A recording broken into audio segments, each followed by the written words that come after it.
Welcome back. This is part 2 of Wildlife Encyclopedia, Volume 6. Last time we left off at eel. Here's an eel. We're just doing a flip through, not a full read. We're just going to kind of get an idea of what these are. Eel, I might read some of the bolds. Breaking through their skin, greedy flesh eaters, heading for mid-Atlantic, how do they breed, sorting themselves out.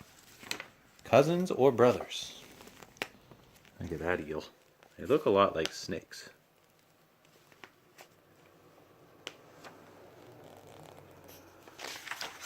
Okay, and here we have eel worm.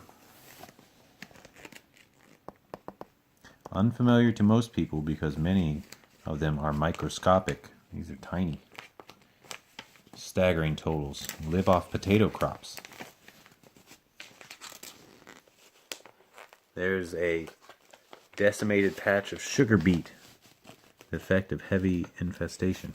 Whew. Alright, and here we have an egg-eating snake. What you doing over there? Taking this one off to put my collection. Oh, you got a collection? Doggies. Doggies everywhere. Yeah. Very nice. Okay. Egg-eating snake. Their throat crushes the eggs. Here's a look at the process.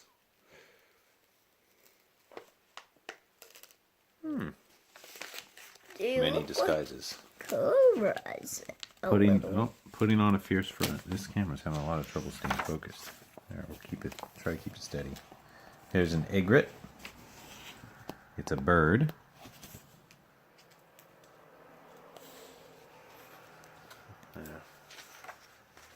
Waterside wanderers, following cattle to feed. Okay. Treetop life of a water-feeding egret. Alrighty. Here's I'm not sure how to say this, eider. It's another bird. Looks a little bit like a duck. They dive for food, living out at sea. There's some eggs.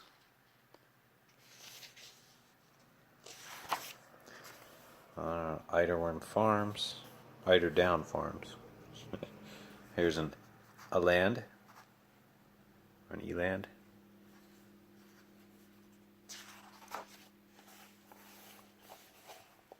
Looks like they live amongst the giraffes.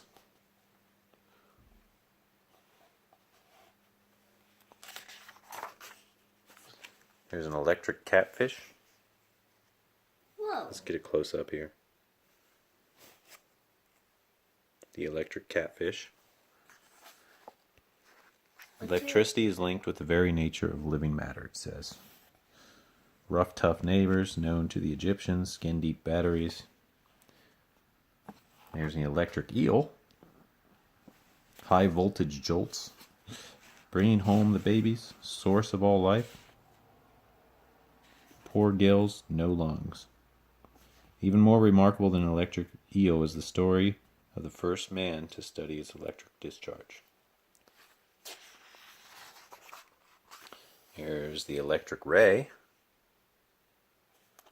And there's another picture of it. They stun their prey with electricity. Probably electricity. Elephant. We all know about elephants. They sleep on their feet. Dangers of overpopulation. Elephant midwives. Hefty train stoppers. Hefty train stoppers? That's what it says. You can pull trains too. I know that. Yeah, I bet they can.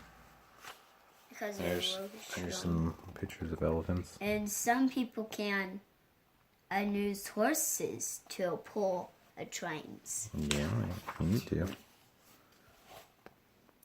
And here we have the elephant seal. Over here. There's some more elephant seals.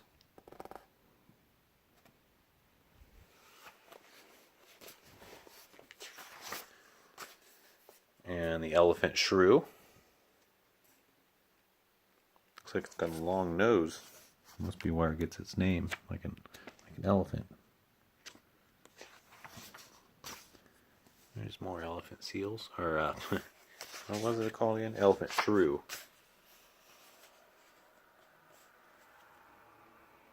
Interesting creatures. The elephant tusk shell.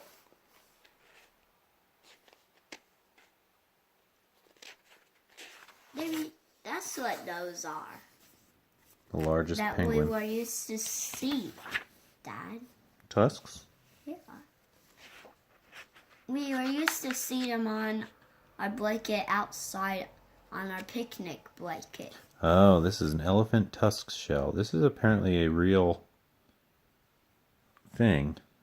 On the beach, you can sometimes pick up what looks like a miniature elephant tusk. It is white, tapering, and slightly curved, but open at both ends. A shell looking like some kind of worm tube or even a large poison fang. Yeah, there's all its parts. It's a living thing. Huh. I didn't know about that one. And here's the emperor penguin. Largest of the penguins.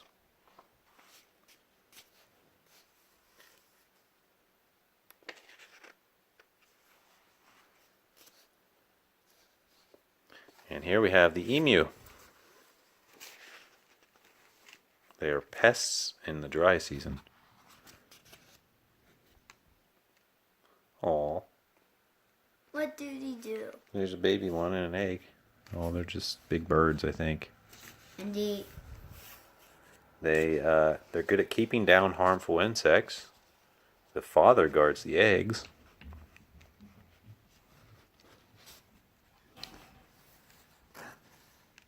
Is someone joining us? Yeah, a doggy. Welcome. You gonna read with us? Ow. Good girl. All right, here we have the Everglade kite. You're a nice girl. Thank you for keeping me warm. A dog. Part border collie, part something else. Her name's Rue. Yeah. She's the channel mascot. She's very friendly. Yeah. Over here we have a fairy bluebird. They dwell in dense jungles and follow their food. Over here we have a fairy shrimp. Primitive in every way. Here's a fallow deer. Fallow deer. Those are nice looking deer. Yeah. Extra nostrils? What? They feed. Oh my gosh, just focus. They feed at dawn and dusk. Roaming in search of grass.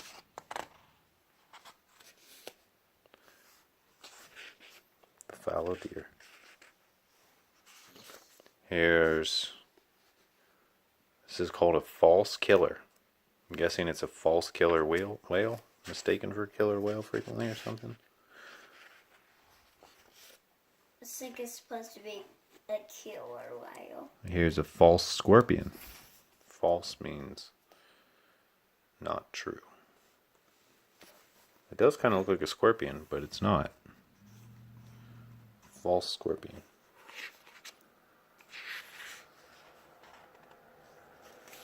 But it doesn't have a tail. No, it doesn't. It doesn't have a stinger like a true scorpion. But it has those pinchers Right. under arms. Here we have a fan worm. Fan worm? The tentacles sort food from sand. Jack in the Box reversed. Here we have a featherback. Featherbacks can drown. Loneliness in old age. Special laying post. Dual breathing system. Featherback. Large tropical fish. This is called a feather star.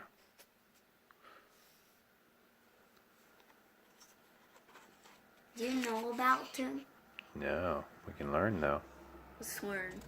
Okay, well they got new stomachs for old. Feather star's begging bowl. Branched arms covered with many side branches give this marine animal its name. Looks like most of its starfish relatives.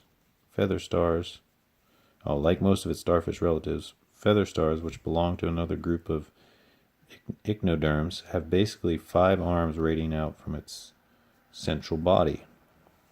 Since these arms fork near the base, however, there are in effect 10 arms in the rosy feather star. Yeah,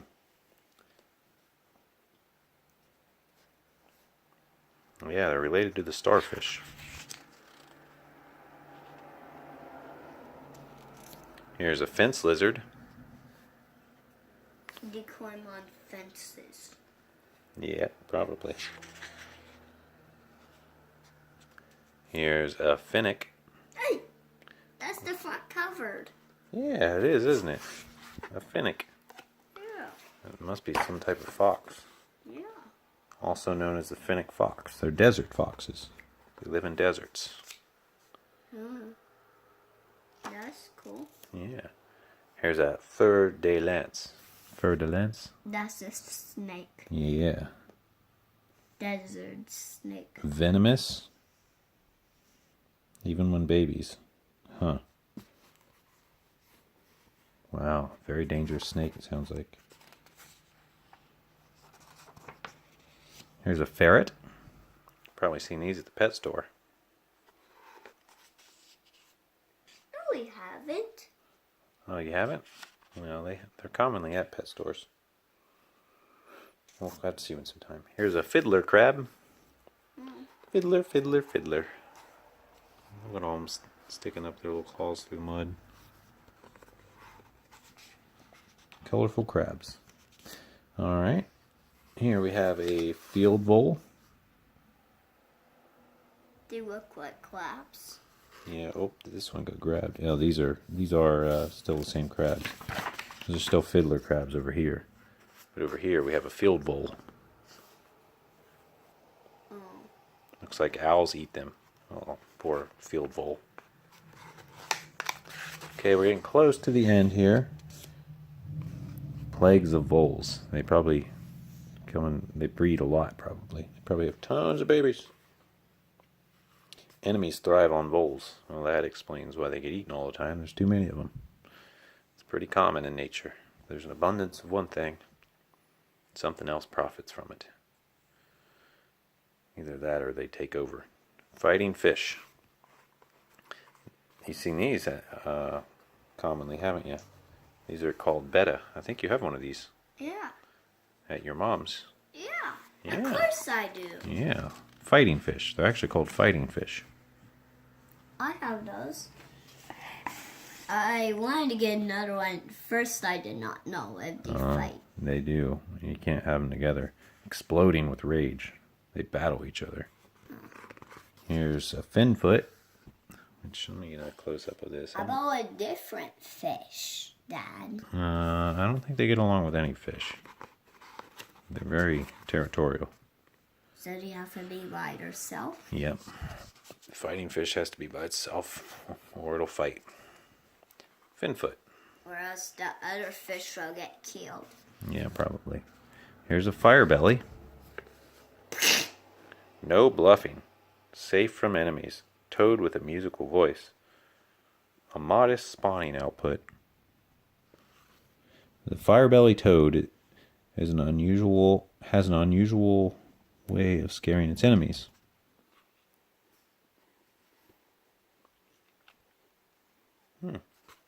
When disturbed or alarmed, it throws its head up, arches back, and rises on stiff legs to expose its vivid fire-colored belly. Faced with more immediate danger, for example, if someone goes to pick it up, the throws itself on its back, displaying its vivid patches. At the same time, glands in its skin give out a white poison fluid with caustic properties and a strong smell. So it remains motionless, its eyes closed, and breathing suspended until the danger is past. Wow. What an interesting creature. Firebellied Toad. Alright, here we have a Firefly. You've seen these. These come out in the summer. They're called Fireflies. Ooh, look at the little buggy. I've seen them. But they don't come out right now. No, it's getting too cold. What is that? Is that their eggs? I think this is an egg. No, that's a lure. Most adults do not feed. They create light without heat. People, now this is just something someone made. It's a firefly lantern. I think they just fill it with fireflies and it helps keep light at night or something. Yeah. And here we have this one here. A firemouth. Are those ones? They dig. They're digging fish. They dig And with their mouths. Yeah, and they talk with gestures, dredging for food. Which I think means they dig up dirt with their mouth and then spit out all of it except for the food. Here's a fire salamander. Its poison is part bluff. Sluggish creature, sluggish prey. Huh. And that's it. How? Thanks for reading with us, and we'll see you in the next one. Don't forget to like and subscribe if you enjoyed this read of or flip through of Funkin' Wagnalls Wildlife Encyclopedia. Hey, don't forget to take a picture of the dog. Yep. Have a good one. Have a good